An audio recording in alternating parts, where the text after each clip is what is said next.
Como todos sabem, nós temos diversos hospitais, né, que são referências para todo o Paraná e para os nossos pacientes também, principalmente relacionados às cirurgias mais complexas. Então, nós temos pacientes que são transportados semanalmente, né, para Curitiba e região metropolitana, onde nós temos hospitais de referência em algumas áreas, principalmente na área de pediatria e algumas áreas também oncológicas, onde necessitam de algumas cirurgias mais complexas.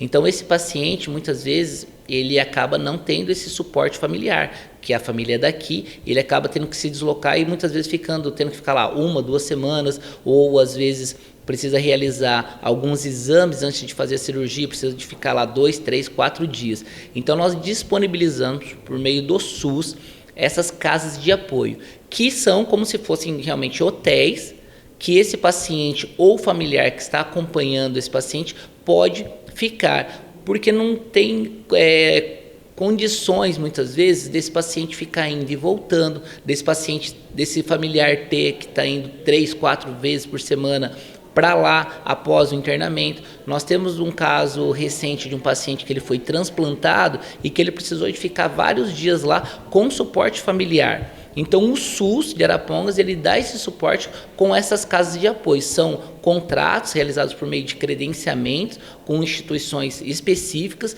e o investimento no SUS ele também serve para isso, né, para dar esse suporte para esses pacientes. Não adianta simplesmente disponibilizar uma consulta se você não vai dar apoio para que esse paciente possa ser melhor atendido. Então tem situações onde o paciente tem que ficar lá, são 3 dias diferentes, um dia vai passar por uma especialidade, outro dia vai rodar um exame, então não tem por que esse paciente ficar indo e voltando.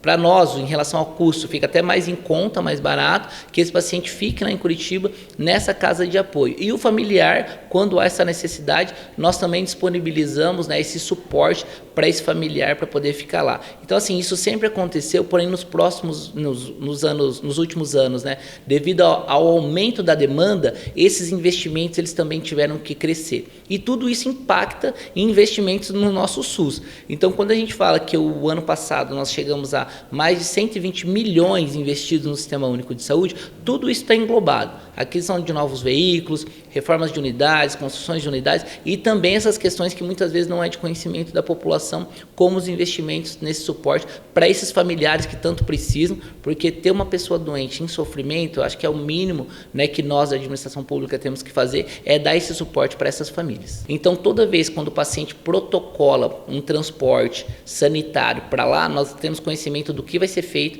entramos em contato com o hospital, nós temos uma previsão do tempo de internamento que esse paciente vai ter que ficar lá, e aí nós entramos em contato também com o paciente e disponibilizamos, né, os dias necessários que eles têm que ficar lá. Esse vínculo ele é exclusivamente com a nossa central de transporte sanitário. Então, primeiro passo, precisou de algum atendimento, vai realizar alguma cirurgia pelo SUS fora do nosso município, entre em contato com a central de transporte sanitário, para que a gente possa dar suporte nesse transporte, e aí nós vamos levantar junto ao hospital se há necessidade de ficar lá mais do que 1 ou 2 dias. Qualquer necessidade, nós estamos à disposição para dar suporte por meio dessas casas de apoio.